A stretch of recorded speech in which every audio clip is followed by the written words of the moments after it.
This morning I'm going to talk about two projects I've written and produced. First, the big one. This was Lewis Hamilton's Secret Life. This is a project I made at a studio called Dreams, and it was sponsored by Reebok, the sports manufacturer. For those of you who might not know, Lewis Hamilton is a British Formula One racing driver, former world champion, works with a team called McLaren. He's also notable for being the first black driver in Formula One, and he lives in Switzerland. I think he lives just near Lucerne. This was a big project, and I'm going to give you a brief overview of what it involved. First of all, focusing on the positive side, and then I will talk about the painful lessons I learned from it afterwards.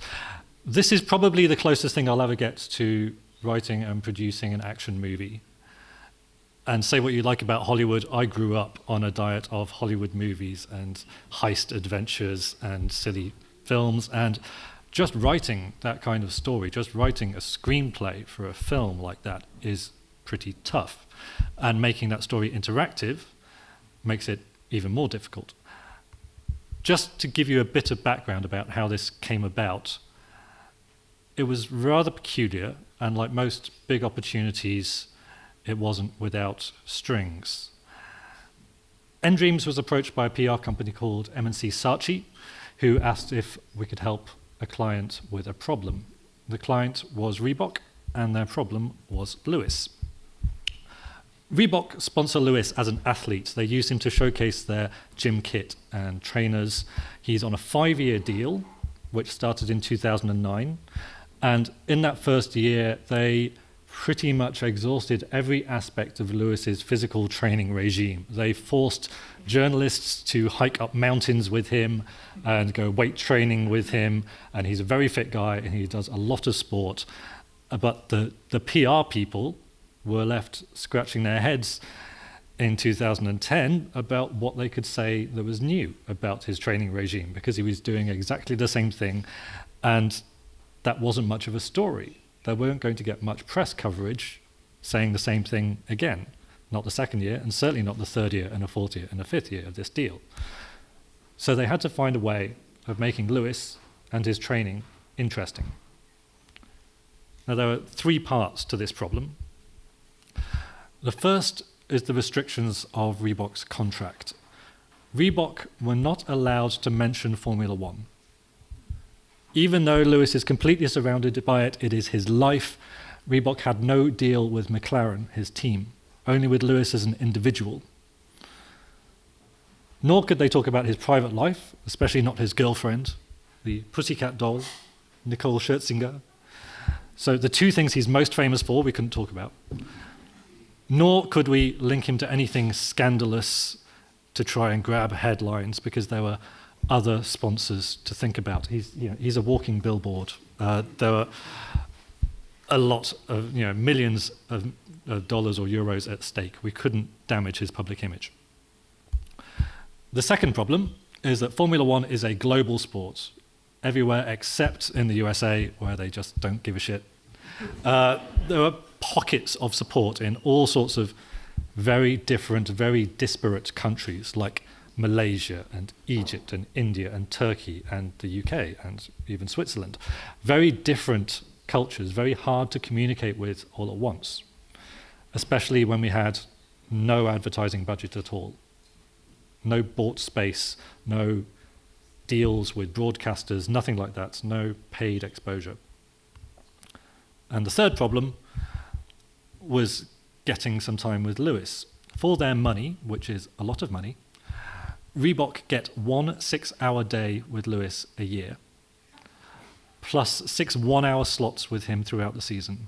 That's to do everything. That's for photo shoots for catalogs and posters, for product launches, for store openings, for signings.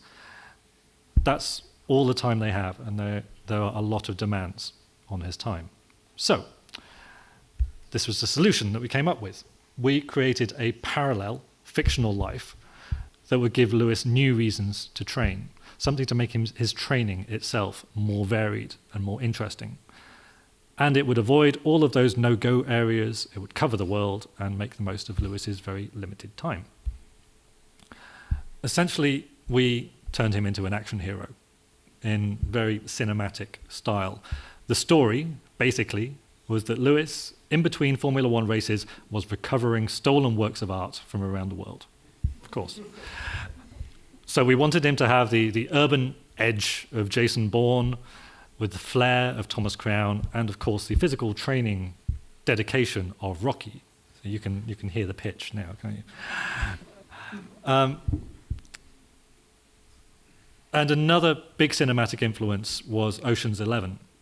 But in our case, we were turning Lewis's thousands of fans around the world into part of his crew, helping him plan and pull off these amazing heists. We also created a couple of fictional characters to help Lewis, including Anna up there, who was his right-hand woman, and Joe, his personal trainer. So, how do people play a game like this? It's worth saying that the whole thing was free to take part in. Reebok paid for everything, so if you wanted to play, it was completely free. And everybody who played worked collectively to help Lewis. If one person made a breakthrough, everybody benefited, the story moved on, Lewis could move on to the next part of the challenge. During the 8-month-long Formula One season, Lewis pulled off 5 heists, and each heist took about 6 weeks from start to finish. To help Lewis, the players had to overcome a mixture of challenges offline and online, solving puzzles and performing tasks in the real world and on the web. The structure of each heist was roughly the same each time. First, Anna would announce that something had been stolen using her blog on secretlewis.com. And there you can see Thierry Henry doing a little cameo for us, telling Lewis that his sculpture had been stolen in Barcelona. Then there's the detective work stage, and this middle part was really varied, involving all kinds of different challenges marshaled by Anna. So for example, here we have an online photo fit game where you had to recreate the face of a suspect. That rose and the guitar represents a music challenge where we asked the players to compose a love song for one of the characters, who would then give us the blueprints to the target's apartment. There were dozens of mini challenges like this, all very different. And then once we knew what the heist would involve, Joe would design a training program, a training video for the specific heist for Lewis and for the players, because each heist involved a different physical challenge, different physical obstacles. So maybe he would have to run particularly fast from some dogs, or have to jump over something particularly high, so he'd have to practice jumping. And Anna would also create a heist simulator game, you can see there, based on the target location, modeling each heist and letting the players play through it as Lewis, finding the smartest, fastest route for Lewis to take when he finally went in and conducted the heist.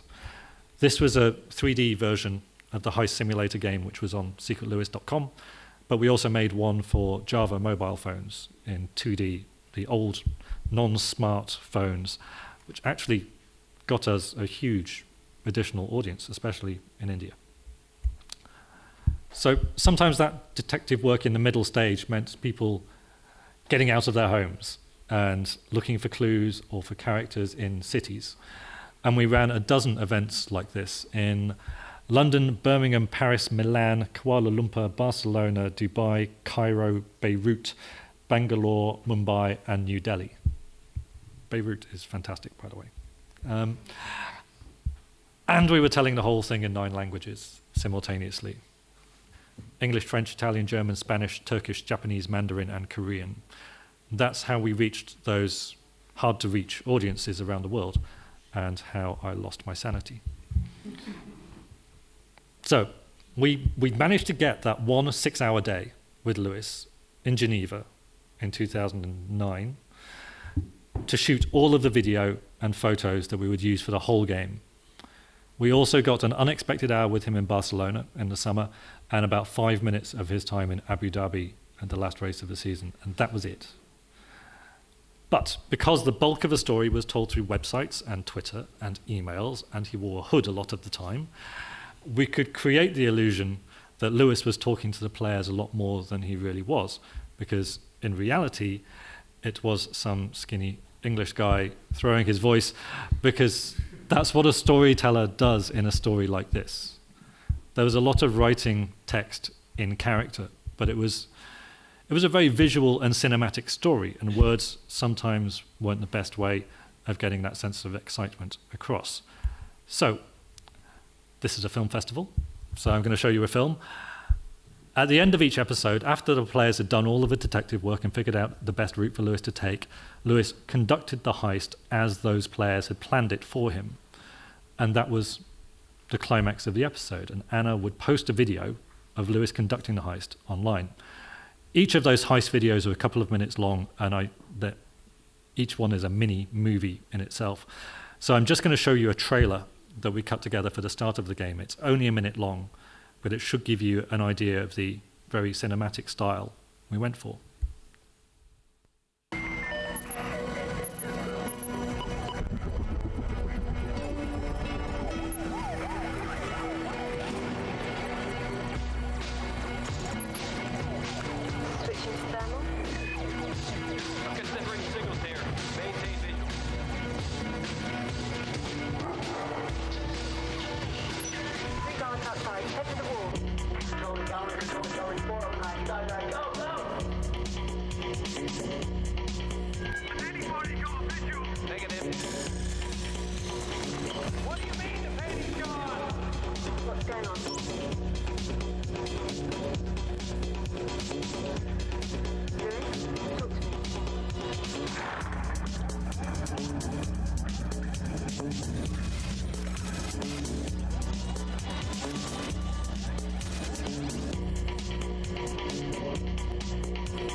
So, that was that. That's the positive side. But there were some serious negatives too, and because I was the writer and producer, I have to take responsibility for some of them, at least. And there are certainly things I would have done differently, given the choice. For example, an interactive story, by definition, needs an audience. That's what gives it life. And the bigger the audience you have, the more life it has. So PR and marketing and advertising, it's all a vital part of telling your story. It's how you get people hooked. It's the prologue of your story. So as a writer or a producer, you have to think very carefully about where you get your audience and how. And from my experience on this project, I'd say don't let somebody else write that prologue for you. If somebody is writing a press release or giving an interview introducing the game, make sure you are there, because they are telling your story.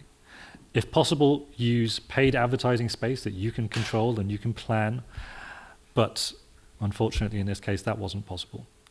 Another good way of attracting attention and getting an audience is to offer a prize.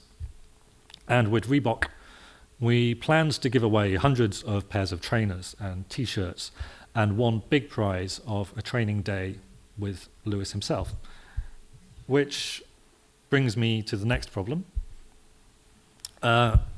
Before the game, we consulted and paid an expert UK games lawyer about running exactly this kind of prize draw around the world. He said it would be fine, and he was wrong. And I'm not going to name him publicly because it's probably a really bad idea to slag off a lawyer in public. It turns out that every country has its own very specific laws when it comes to prize draws. And this may have changed, but I know in France, for example, we had to inform the authorities many weeks ahead of time before we could advertise a prize draw. In Italy, they have very strict laws about advertising anything that could be considered a lottery. And we only discovered this when we were almost launching, when we talked to a prize fulfillment company. Those are the people who actually contact the winners, get their addresses, send out the prizes. They estimated that the legal costs and the delivery costs of sending out the trainers alone would come to over 200,000 US dollars. So we thought, okay, maybe we'll just have one prize. The training day with Lewis. It's a good prize. Until we discovered that if you run any kind of prize draw internationally that includes Spain, you have to guarantee that somebody from Spain will win a prize, which is a real problem when there's only one prize. So, no prizes. or at least none that we could advertise, which meant that we attracted a smaller audience than we could have done and meant the community wasn't as interactive and as lively as it might have been. There were also problems with technology.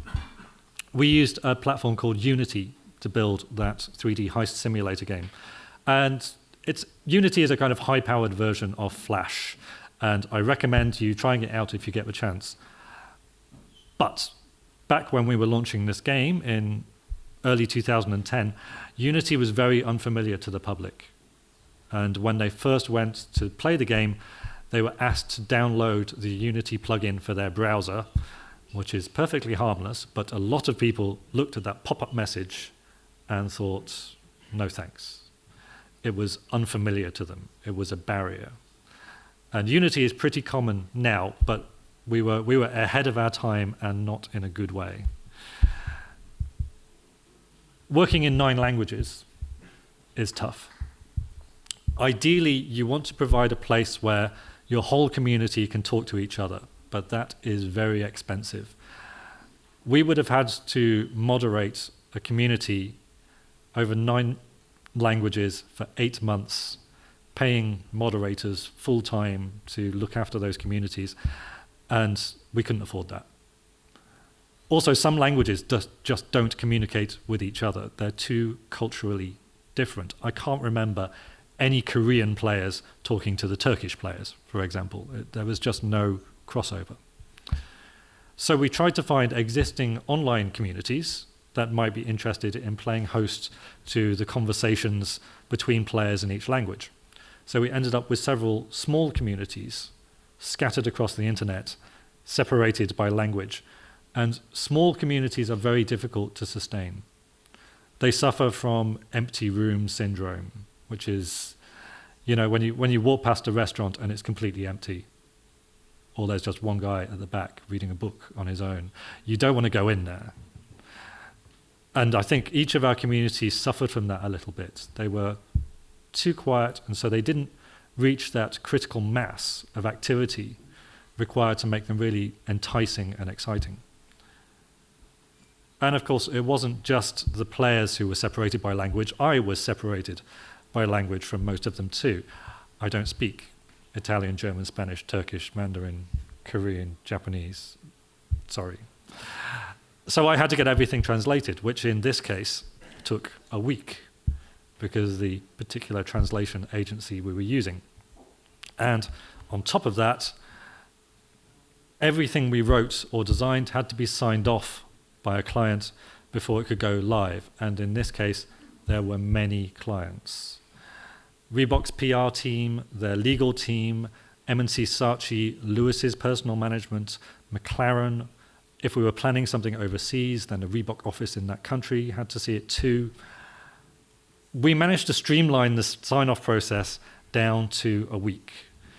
But that meant that with the translation cycle as well, it meant if I wrote anything new, it would take 2 weeks before the players would see it.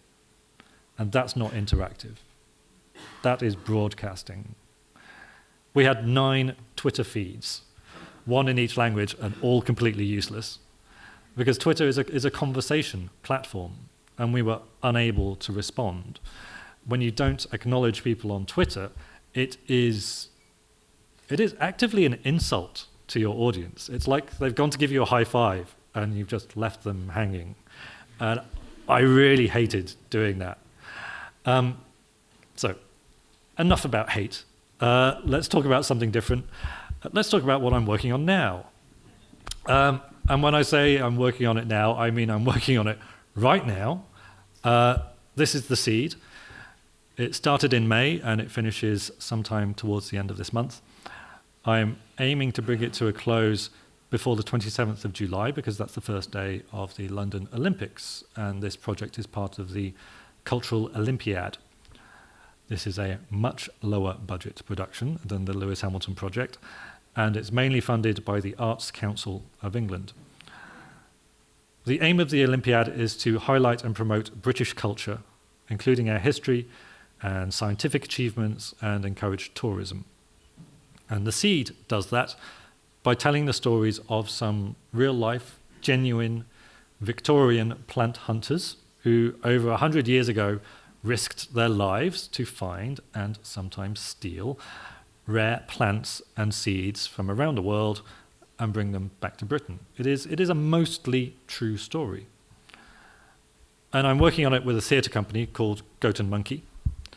They make great site-specific theatre shows, but they've never done anything quite like this before.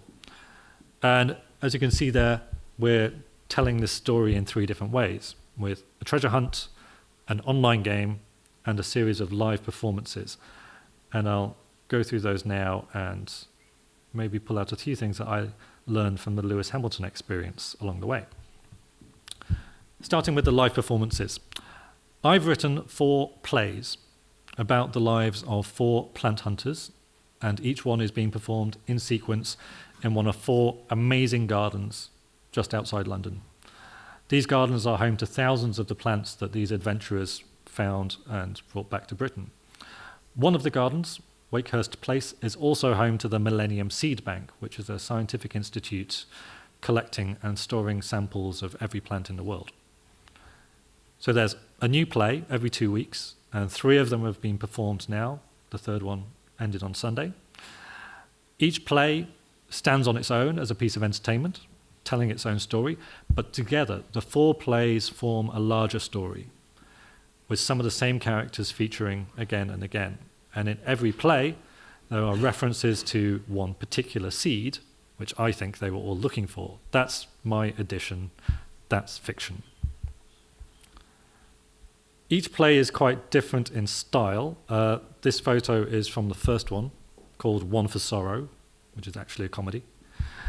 The audience follow the performers through the garden from scene to scene, and because the gardens were open to the public at the same time, we used radio headsets for the audience and microphones for the actors, so they could always be heard. And that meant we could also mix in sound effects and music, which created a really layered cinematic atmosphere. We used headphones again in the second play here, which was called The Lost Fortune, but the tone was very, very different. This was much darker, following an adventurer into a forest and hearing him go mad and become possibly suicidal. Again, the headphones let us create a lot of the atmosphere and really put us into his mind and made it much more immersive. I've worked on a few projects now that combine headphones and real-life action, and I think it's a really powerful format. This is the 3rd play, which I was watching the day before yesterday. This is deliberately very simple and very old-fashioned. It starts with a man sitting by a campfire telling you a story before he invites you all into his tent, which makes it very intimate, very personal. But by setting it up as a very basic storytelling performance, we were able to surprise the audience when we did start using bits of technology. There's one point when this character, George Forrest, is attacked by a group of warrior monks, and he is surrounded, and the monks are cutting out the hearts of his companions while they're still alive. I'm not making this part up. This actually happened to George Forrest in Tibet. And we were able to surround the audience with sound and video and moving silhouettes and made them feel really trapped and frightened inside this tent. Simple tricks, very effective. And the 4th and final show is next week. This one will be at night with a much larger cast, much bigger audiences too. The story is told almost entirely in poetry and song with live music, and we're going to blow things up. It's going to be awesome. But most importantly, all 4 plays contain clues to the whereabouts of the seed today. And the seed happens to be inside this rather beautiful piece of handmade gold jewellery. It's buried somewhere in the UK, and following the clues in the plays, the audience might well be able to figure out where the treasure is hidden. But they will have a much better chance of figuring it out if they also follow the online story, which is the 3rd part of this project and the most interactive. This is Helen Furnival. She is 27 years old. She works at the Millennium Seed Bank as a researcher, and she is completely fictional. For the past 6 weeks, I have been playing the role of Helen. with the assistance of an actress who has provided some photos and recorded a few scripted video clips. And in the past 6 weeks, Helen has been discovering secrets and leading the audience through her own adventure in real time as she finds old documents about these Victorian plant hunters and their attempts to find the seed over 100 years ago. And most of the interaction between Helen and the audience has been taking place through Facebook. Here is Helen's page. Well, actually, this is the Seeds Facebook page, and under Helen's profile picture there, you can see she is marked as a fictional character, because I didn't want anyone thinking that this was a real life story, because Helen gets quite distressed at times, and I didn't want people worrying too much. So almost every day, I have been writing quite long status updates as Helen on this site, sharing documents and pictures that she's found. And I've been responding to comments and answering private messages and just having a big conversation with the audience. I took this screenshot a couple of days ago now, but you can see she has, well, now over 700 people liking her page and following it. There were about 150 people talking about it last week. That's now about 300 today. And while I've been sitting here, I've actually noticed my phone buzzing a couple of times. Those are probably messages for Helen. She's much more popular than I am. And people are worried about her at the moment. She's normally very chatty. But yesterday she went somewhere quite dangerous and nobody's heard from her since yesterday morning. I should probably tell them that she's still alive, but I'll let them sweat a little bit longer. So I'm really, really enjoying these conversations. And I love the Seed, even though there are very good reasons why I probably shouldn't. It's probably really bad for my career. I was making bigger and bigger projects with bigger and bigger clients, with bigger and bigger budgets, getting audiences heading towards 1 million people, and now I'm doing this. I'm putting huge amounts of effort and time into entertaining a very small audience, really. I'm not making a lot of money out of this. Each of the 4 plays only has a really short run, so we're not even getting theatre reviewers to come to the shows. So I'm not getting any kind of recognition like that in the press. The whole thing is probably a really bad idea. But running a small project does have some big advantages. So let's just compare the Seed with Lewis Hamilton. Because it's a subsidized art project, there's not a huge amount of pressure to get an audience. Yes, we have targets, but they're targets we've set ourselves. We're not trying to sell anything. Also, it's a very different type of audience to the teenage boys we were targeting for Reebok. People interested in gardening tend to be more mature. And the Facebook part of the project is the most high-tech, and you'd think it would be the part that would appeal to the youngest people, to the gamers. But when you look at the data on Facebook, you see that the people who like the page are mostly female, and more than a quarter of them are aged over 45. They're quite an old bunch of people. And Facebook is pretty much the only technology we're using, which makes it very simple and very cheap. There are none of the problems of people being unfamiliar with the technology. You can post text or photos or video, and you automatically get that social effect of people sharing. People are used to engaging in conversation with people on Facebook. It's a self-moderating forum. It's comfortable. The one other piece of technology I've been using is ebooks.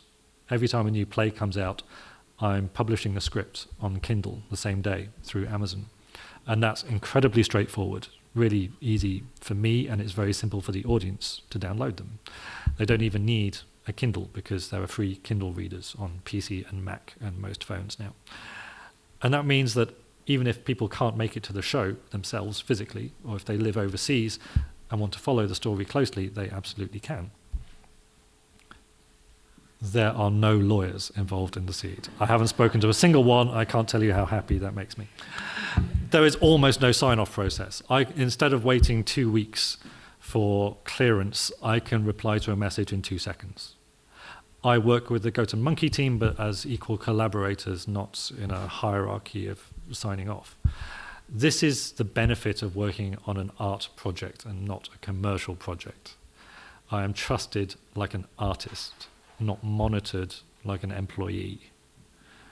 And that is hugely liberating. I recommend it. And all of that has helped to build a great community.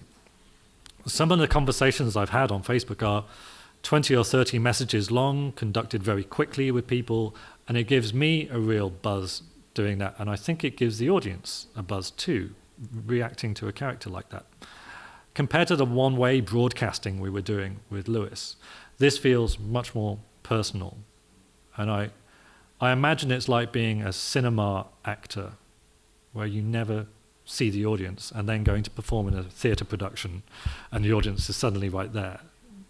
You get to see them react, and then they can watch you improvise back at them, and I think they appreciate that skill. But my biggest relief of the whole project was that I only had to deal with one community in one language, which is, as you can tell, I'm here speaking in English. I find it much more comfortable. But then, on the third day of the project, I got a complaint. Somebody in Canada complained that the French translation provided by Facebook was terrible. Facebook offers automatic translation of posts, powered by Bing, and Bing is not nearly as intelligent or talented or attractive as the real human translators we have here.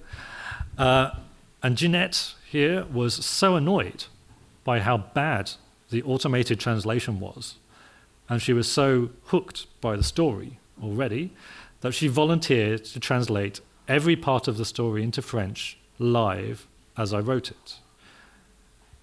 And I was very happy to let her do that. As it turns out, Jeanette is a playwright and a teacher, and she runs a French-Canadian theatre group in Quebec. So not only has she been translating all of Helen's posts and conversations on Facebook, but she's also been translating the plays and staging readings in Quebec in parallel with the performances in the UK. Here she is in the middle, in pink, with some of the young actors and students that she's working with. I've never met Jeanette, and there's a good chance that I will never meet Jeanette. But she works faster than a professional translation company. She doesn't cost our production anything at all. She's opening up the story to a French language audience, and she's using the project as an educational tool that's helping students to learn about interactive drama thousands of miles away from where I'm sitting. And because I own the rights to the script along with Goat and Monkey, and because there were no lawyers involved, I was allowed to let her do this. She's now pursuing agents to publish the French translations of the plays in Canada, and is also looking at adapting and staging a version of The Seed next year for a Canadian audience in Canadian gardens with their own version of Helen on Facebook and their own treasure hunt in Canada. And that's what I really love about The Seed. It is truly interactive, to the point where members of the audience have the freedom to take it away and make their own entertainment from it. I have the freedom not just to talk to the audience, but to give it away. And that doubles the audience. It doubles the longevity of the project. It doubles the interactivity. And I love the idea that it's being used for teaching and not selling trainers. And, selling trainers is fine, but this feels worthwhile. And it's a development that I never intended to happen. I wish I could say that I planned that this was going to happen, but no. This has come purely from the creativity and the enthusiasm of the audience. And that is the bonus you get from opening up your work like this to the audience, making it really interactive. If you make your work really interactive, you'll be amazed where the audience will take you. Thanks.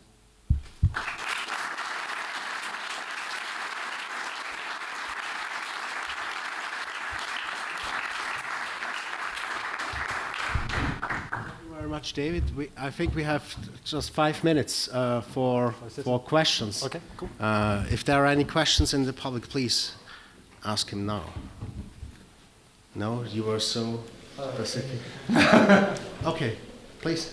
I was wondering if you had, with this project, you had problems with Facebook administration or anything like that, or you should just launch it and then... It's actually not been bad. Facebook, they keep changing their policies, they keep moving the goalposts. One of the things that annoyed me, actually, was we chose Facebook as a platform because it was essentially free, and it would allow us to let people sign up, and our messages would then appear in their Facebook news feed, and it was like subscribing to the game.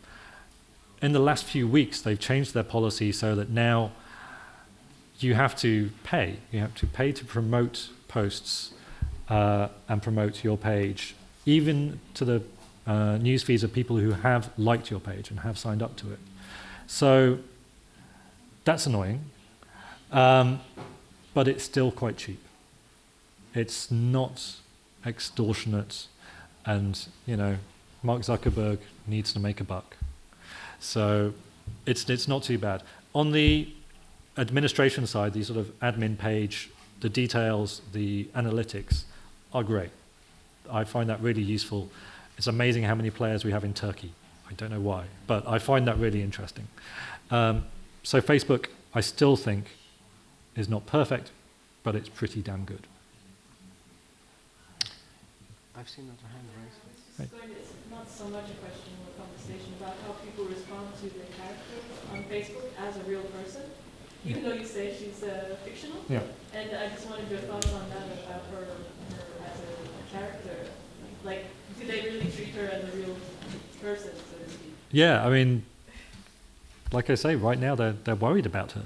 How does that make you feel that you're able to make someone, it's not a fictional character, but a real character in a sense? Yeah, I love the fact that you can get people involved to an extent that they become emotionally invested in a character. The best compliment I have had, which has happened twice now, on 2 different stories, is people saying that they were having nightmares about my stories. That means you're getting to people. That means you are really engaging with them. And yeah, the conversations I have on Facebook are sometimes very mundane, talking about the weather. Sometimes they are very dramatic, and people are trying to kind of get behind the story and trying to being almost quite open about the fact that it's fiction. And I use a lot of emoticons. There's a lot of winking going on. So people know it's fiction. They engage in it as fiction, but it still, I hope, emotionally affects them. It's kind of ironic when your first project that you present is a real person being presented as fictional, and now you're making a fictional person presented as real. Yeah, but fictional, but real, but fictional. I have a question. So I work for a location-based gaming developer here in Zurich, called Bango, and we've had a lot of, at the start, we always wanted to create these kind of very narrative-driven quests where players have a very specific time where they have to complete something. And I was wondering what your experiences were for the Reebok game, where you maybe had games where players could complete something in their own time, versus ones where they have to go to a specific location and the difficulties. Yeah, I've run a few games now where we have that mixture of offline challenges in the real world and an online story. You have to be fairly flexible. You have to choose your locations carefully. So those cities that we did the Reebok events in were chosen mainly because we knew that we had players there. We knew that people would go, and we knew that whatever needed to be done would get done. So choose a good location.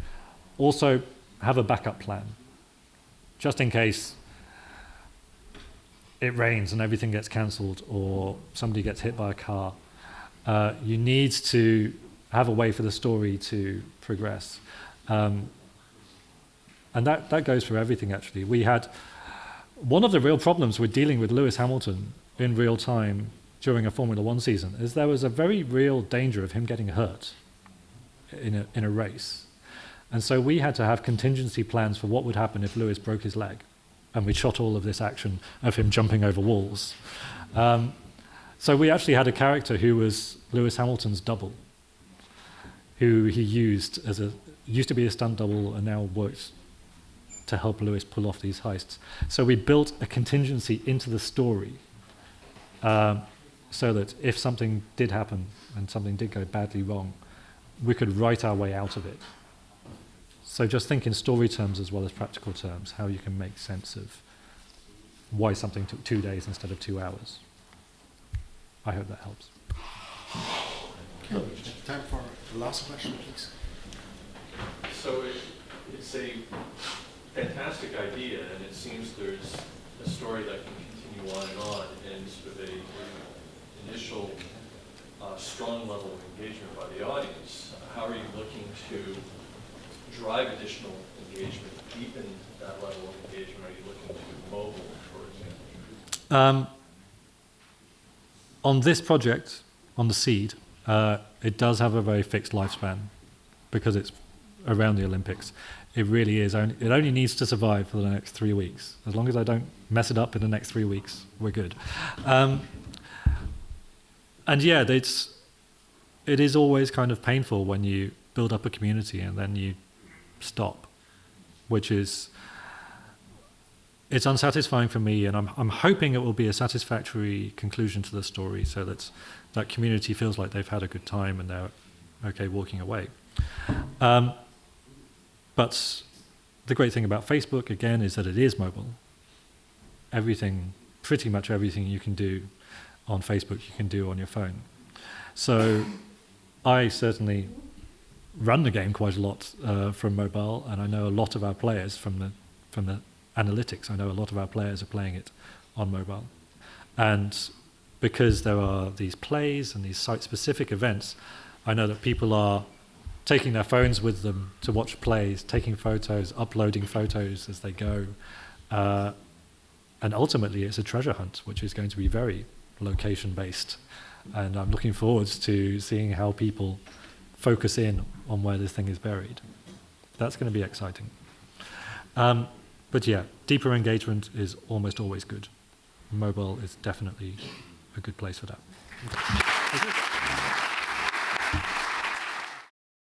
This is the front slide. I think it's a lie. There are many lies. So this is Invisible Playground. We are 7 people, and I'm the only one that is here. I'm not the writer. That would be nice. I'm more of the game mechanics guy in the troupe. We make games, and games are so fun, aren't they? They're so great, so fun. Yeah, we make small games like poems. We make large games, 6-week-long Transmedia Titanic games. We do them with tech. You don't see it especially good, but there's a MP3 player in it, and we do it without tech. We are inspired by folk games, like just touching people and running around in the streets. We are inspired by computer games. Do you see the Tetris tiles in there? And also board games, you saw that already.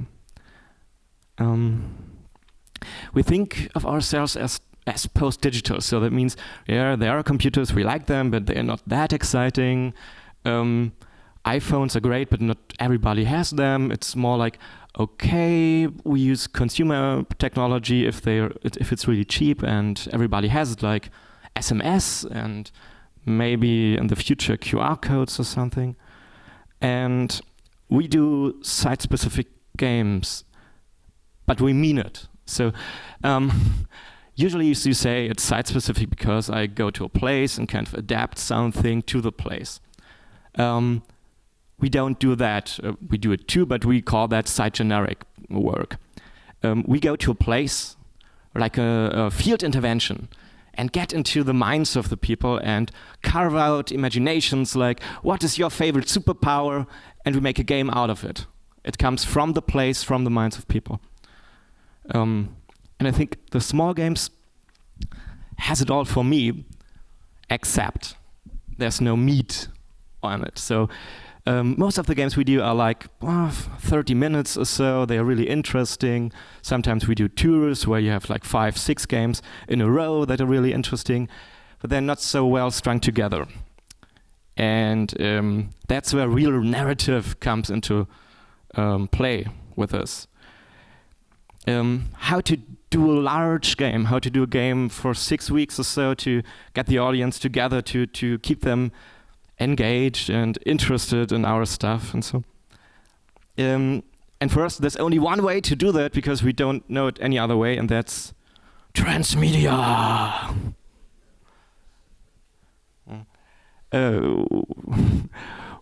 We don't know how to do it without a Tumblr blog. We don't know how to do it without Facebook. It's just how we live, and I don't think it's so exciting. But for many people that come from traditional industries, it's really exciting. But I don't know how you used to do a James Bond movie and you didn't have the connection to the audience. It's really strange for me thinking about it. Today I will talk about Schwellenland that happened in 2009 in Vienna, and Rosilla that's going to be in Mülheim 2012 this year. Yeah, and it's like talking about siblings that are, one is not that ugly but maybe funnier, the other is more beautiful, we hope so. So, first Schwellenland. We made it together with Lukas Mattei, and I think it was with Wiener Festwochen or sowas. It was a game, 10 days, 200 players at the beginning, and around 25 real hardcore players. Lukas doesn't do actors. He uses real people. It's hard to talk about it in English. I don't know if there's a word. He always calls them in German Akteure. He goes into a city and looks for real people, talks to them. He's really good with talking, and they trust him. And when we did this game, we broke the first rule of ARGs that were kind of dying at that moment. We told in the first sentence was, "I am a game, welcome, please join us." And the German ARG scene was very disappointed because we robbed them of this great thought that it's not a game. And so we have these people, what are they doing? I won't tell you now. But we put them into 3 categories. It's like, you all are, 1/3 is a runner, 1/3 is a mediator, and 1/3 are guards. What's this Schwellenland about? It's about expatriation.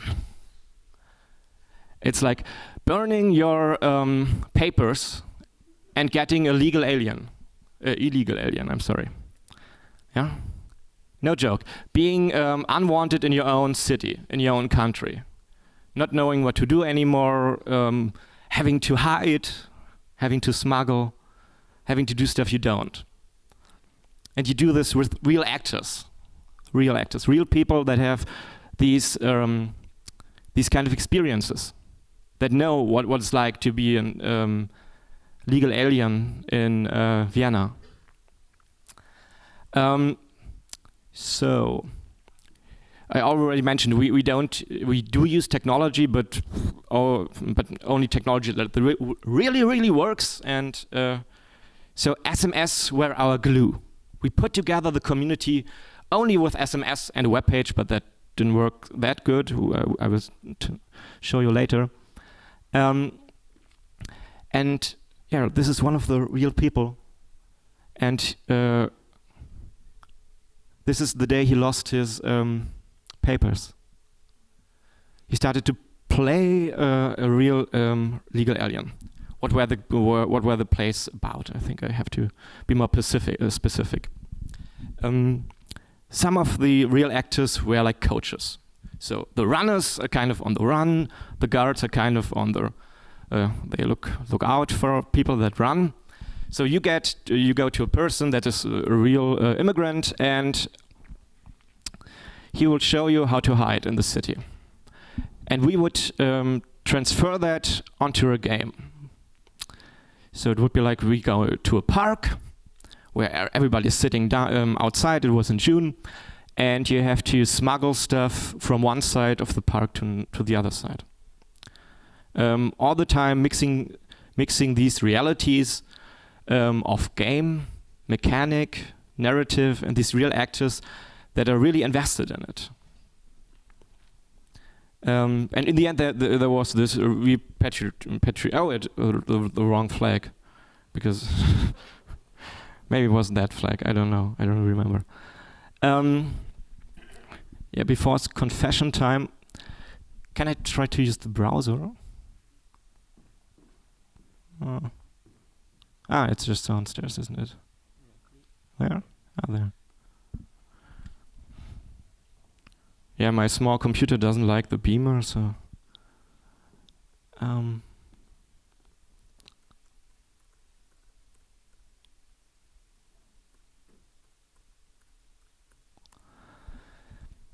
So we did this great website where you have you see the levels like in Super Mario, but they are also days, and we have real people talking, telling you stories about their lives and how you performed.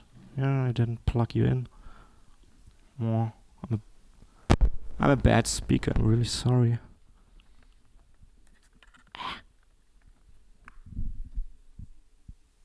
Bewegen kann. Heute, wir haben die Leute gesagt. Okay, Heute, wir haben die Leute gesagt, wie man gut schmuggelt und wie man kann gut kontrollieren. Die meisten Läufer waren sehr gut heute und die anderen muss noch mal ein bisschen Übung für die nächste weitere Spiel. Viele haben sich sehr gut vorbereitet und ein paar Leute müssen noch mehr lernen, damit sie mehr Punkte kriegen können. Und die hat mir sehr gefallen. Die Leute haben versucht, das Ziel zu erreichen, was wir ihnen gesagt haben. Jeden Tag ist anders in Schölerland und morgen ist ein neuer Tag und ihr werdet lernen, was wichtig ist für euren Status. Manche haben schon etwas, manche fehlt was. Morgen geht es darum, wie ihr es austauscht.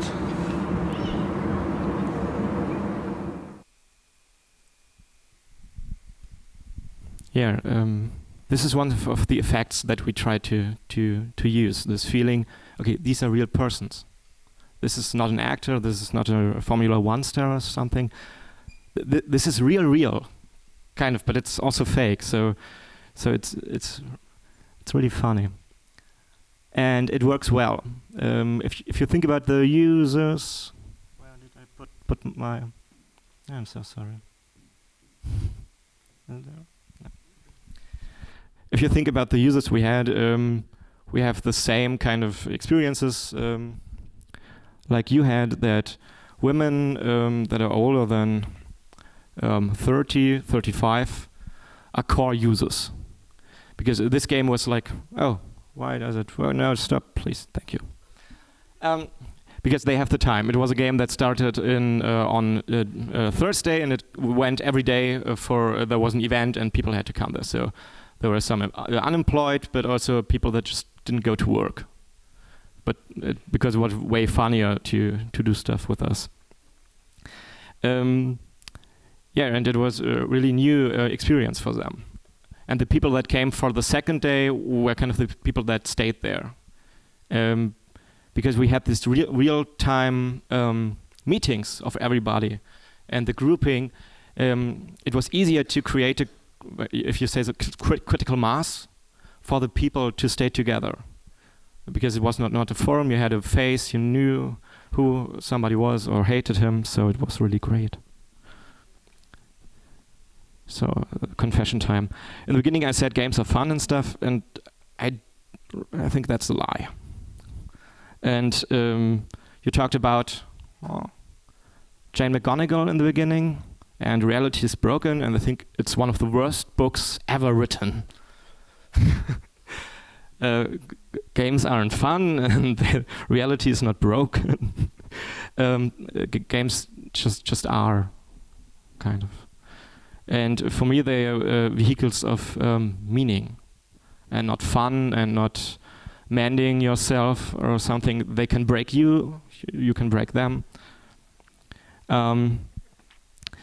If you don't know it, just look up Train from Brenda Brathwaite.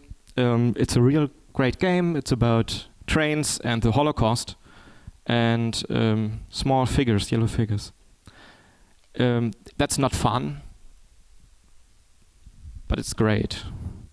So, okay, now I will talk about the second project. That's called Rosilla, and that's top secret because next Friday the press embargo will lift, so you didn't hear it from me. What is the premise? You know, there are these small cities in Germany, especially in the western part.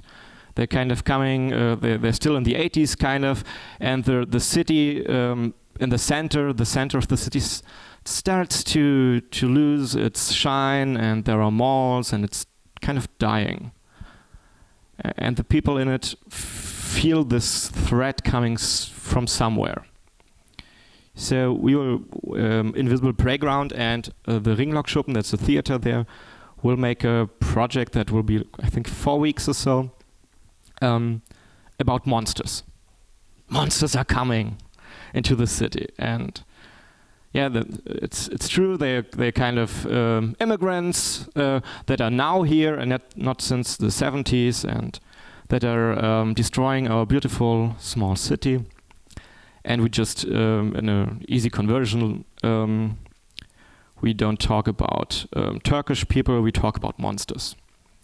So we can also talk about the monster in yourself and about the monster in you, and not only about immigrants. There are many kinds of monsters. When I was a child, I was really afraid of the Fraggles. I don't know why. They look kind of nice. I like the Muppets, but they are really, I don't know, they're scary. And we try to use something of this magic of monsters to transfer meaning on it, to do it in a kind of nice way, but we're not that nice, or I'm not that nice. Yeah, this is more what I think about. This is the teaser. You see there's the city and there are people in it, and there they come from somewhere because the city isn't used anymore. How do we start this project? Because we can't write for 4 weeks in a Transmedia project because we don't want to die a horrible death. So we want to just print stuff somewhere or use a spray to put stuff in there and use a website to track that. So in the beginning there will be these footprints, you see somewhere destruction, and somewhere you see like purple poo, like a real big thing standing around directly in your city.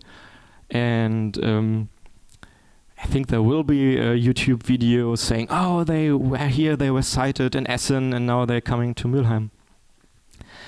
And we will use the effects of the monster because it's monstrous to be very small, like these lizards. They're monsters. Because look at him. He's really angry. He's defending this part of town. And you feel very large in comparison to him. And on the other side, you have these monsters. They are very large, and you are very little, and they're kind of creepy. Think about it glowing in the night or so. And then you have the fluffy monsters. I wasn't afraid of him, but he's smoking. That's not a usual thing. Children or monsters of all the children we show the monsters we show children do. Usually they're very safe in doing stuff. But how will we net everything together? We're thinking about these heat maps. You have like when there's a wildfire in California, you can see it now on Google. Yeah, there it is, and it's like spreading all over. And I'm so happy that my neighborhood hasn't any monsters at the moment, or it's so boring. I want to see a monster. So just to present the people, and the footprints will be there. So they will go there, take a picture, put it online, and get points. We'll do everything with points because I like Jane McGonigal, and you can use it to make people do stuff. This is, I think, a real coin, or so I thought this night on the internet as I saw it from the Netherlands. And we thought about doing the same thing. So we don't have, when people will come to the real world events, because there will be real world events, they get points for doing stuff. How do we keep track of it? Should we have a computer there and they will log into Facebook, or will they use a mobile phone? It's really hard to think about a smart way. So we will use real physical elements and put a code on it, like in the some Swedes have it in Germany, I know of. Where you, Überraschungsei, I don't know how it's called here. You open it up and there's a code and you can put it in. And then it's like yours. But what are we using these points for? In the background of it all will be a weighted political struggle. Yeah, what does that mean? There will be this question, are the monsters good or bad? And you can decide. There will be votes, there will be kind of choices to make, and the people will make these choices.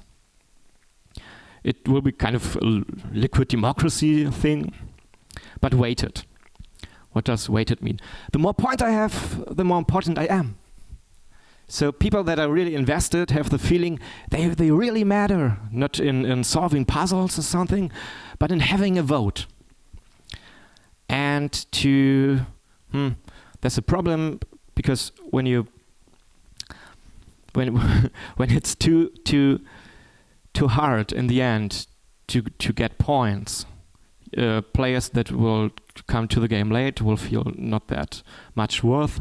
So we have to give them out exponentially. So the first thing will be like worth 1 point, and the last thing we will do in the end will be worth 100 points. I talked about these real spectacular live events we will be doing. And there's also a really deep and interesting story in it somewhere. My writer colleague tells me. And we have to put the narrative somewhere. And I'm not sure where, because at the moment it's not that much of a narrative. They are coming and there is something and it's really interesting. But how about talking about big issues, high-level stuff, and kind of rescue theater in the same stroke? Okay, nobody complains. Not that many theater people here, because one of the things we're talking about now, it's all work in progress. I don't know if we can realize it. We are 7 people, so there's discussion.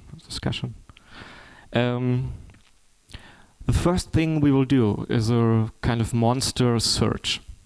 It's like kind of spooky somewhere, and you will have to put a biosensor on a monster. So you have to sneak up on it, put it on there, and then run away, because you don't know what they are doing. Are they friendly? Aren't they? You don't know it. And this biosensor will then give real information into the internet. And you can see where the monster's going, and it's happy, it's not that happy, it's feeding, it's pregnant. You don't know that. You all know that after that. So you have this one monster you have the connection with. So the first one is so scary, like the first Alien movie. It's, what's happening? So after that, the next week we change the mood. We like changing moods, that's great. The hunters are coming. So, and they like hunting monsters, and they're coming to the city in a big, with a big feast, and they think about killing all the monsters. That will be the only solution. So there will be a team-based action game in the woods, we think, or somewhere maybe in the city, but it's usually not safe there, so the lawyers are involved, and so where two groups of people fight against each other. It's the preservers against the hunters. And in the end, that's the kind of stroke of theater there. One monster will die. And what monster will die? It's yours. That you put the sensor on. And we will just stop the game and everything's over. For the time. And now we come to theater, because for a really nice dispute in theater, you need a dead body. And you can do really great stuff with burial rites. So it's should we dissect it? So we will know more about monsters. Should we just bury it because the monsters are afraid of the dark or the light or something? Or the hunters just want to cook it and take the head as a trophy.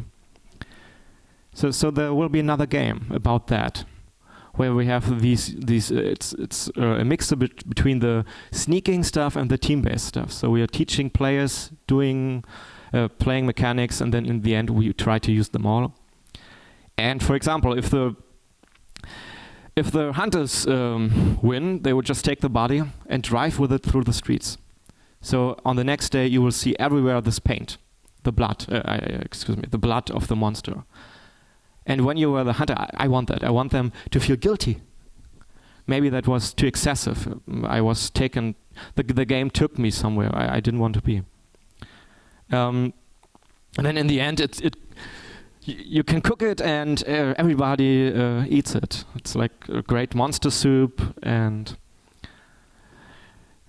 everybody's happy because it's a little baby that's laughing. Not. Yeah. To wrap it up.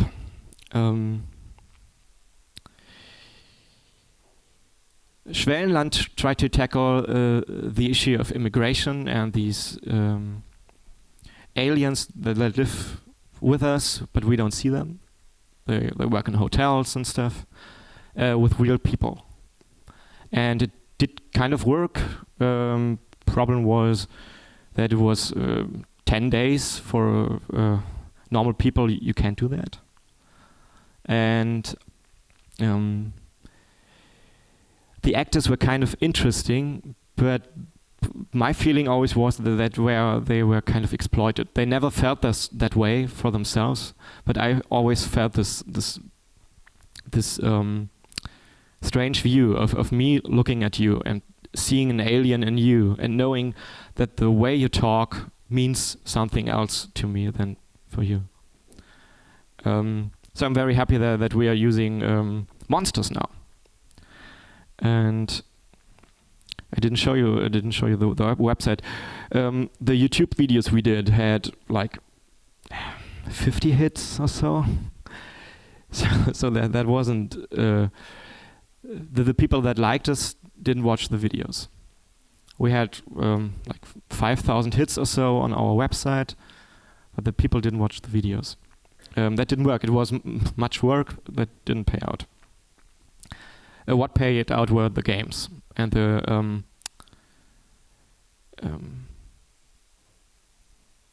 risk to take to tackle complex meaning with game mechanics. And with Rosilla, we try to be better in everything. So it will be much more open, not that much of a theater thing. We will start earlier with a teaser video with this with the footprints of the monsters, and when we hope to make this it's kind of this massively multiplayer fake role-play game where you just accumulate stuff, and that means you have to be there or just check there. So it's, I earn points. I want to put them somewhere because I can, and that's kind of the hook we throw into them and try to pull them nearer to us. A mechanical hook. The other one is a narrative one. We want the players to invest in these monsters. I didn't tell you everything. In the end, there's a question about real immigration, like, I want to marry this monster. Is it possible? Yes, no. And it's really not that funny. And because you played that much and you put the biosensor on it, you have a personal investment in it. And then we will exploit this in an easy fashion. Okay. So in a different kind of thing, me and my group also make a festival. It's called Play Public. It's really great. It's about urban games, street games, and the political sphere combining with a playful sphere. And I think we will have 30 groups from UK, US, Spain, Greece. Just look it up. I think the teaser's online. Thank you.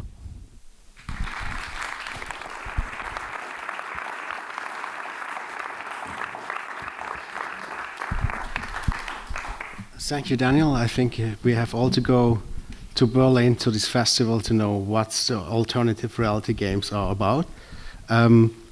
Maybe there is a question in the room. Yes, please. I think you have an amazing way of telling stories, and it seems there are deep underlying messages and a depth to the story. But what I'm seeing is and maybe it's a statement, but I would like your view on it, in attracting an audience. I mean, me being pretty much a simpleton. I want something that has a pretty low barrier that I understand and draws me in. And then of course there's the fun component that keeps me engaged ongoing and ongoing.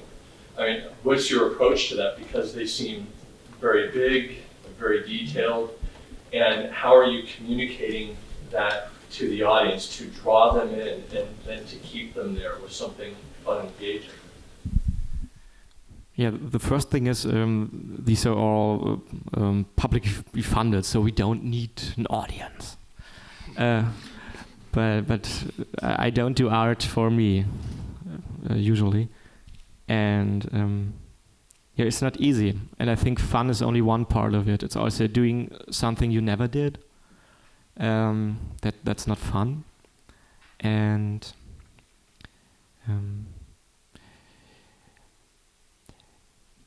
the Schwellenland had a really high barrier to enter because of many things, and it was really more a theater project than a project we would do now. We try to more sneak it in. It's like, just take you with us. It's just a roller coaster ride, and it's really fun. But in the end, if you will think about it, you don't have to. It isn't fun, because it's not about fun. Fun is really great. Fun is really nice, and I like fun. But it's also really empty, and I want something more meat. Yeah. I think there's a difference in what some people consider fun. You could have a deep story and you're engaged in that story and you're having a wonderful time reading that story.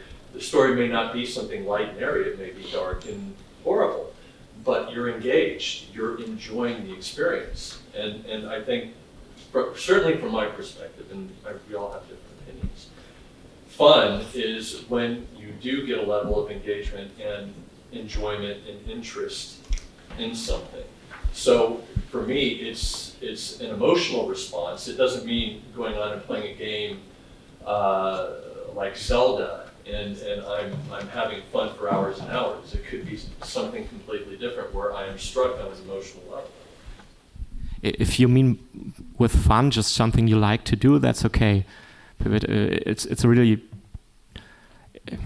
a dispute about what is fun, what is joy, and maybe for me it's more move them than engage them. I like it when they will come back, because there's a possibility that I can move them, but it's not about really engaging them. It's more like we do community stuff because the games we do, you don't do them. We are one of the only companies in the world that do them really professionally, and it's hard work to have a community that plays this stuff and knows how to play it, and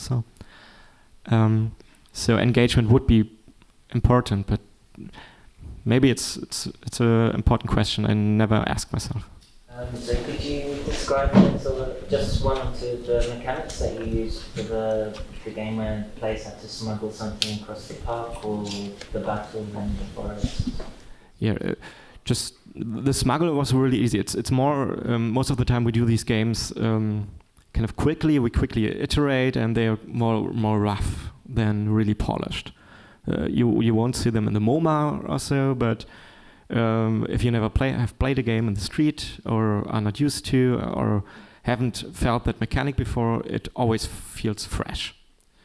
And the mechanic we used were, like, you have this Tupperware everywhere in the park. It was a very gentrified area, and there were people sitting there that were like real people, having this Tupperware and eating stuff out of it. And you have the runners that had to get something in this Tupperware to another place. And the mediators tried to help them, but they couldn't really help them. So the guards tried to control them. So they had a card that said guard, and when they saw somebody taking a Tupperware thing somewhere, they just searched it. And in the end, the fiction was if you're too stupid or not very lucky, very unlucky, you won't get your passport back. So it was more like not a game of winning, but of not losing, like real aliens feel. Was it okay? Okay. No, it was a really large area, so it was not easy to see everything as a guard. It was hard to communicate between the guards. They had some information via the SMS system we had, but it was not easy. But some people really like being guards and finding illegal aliens.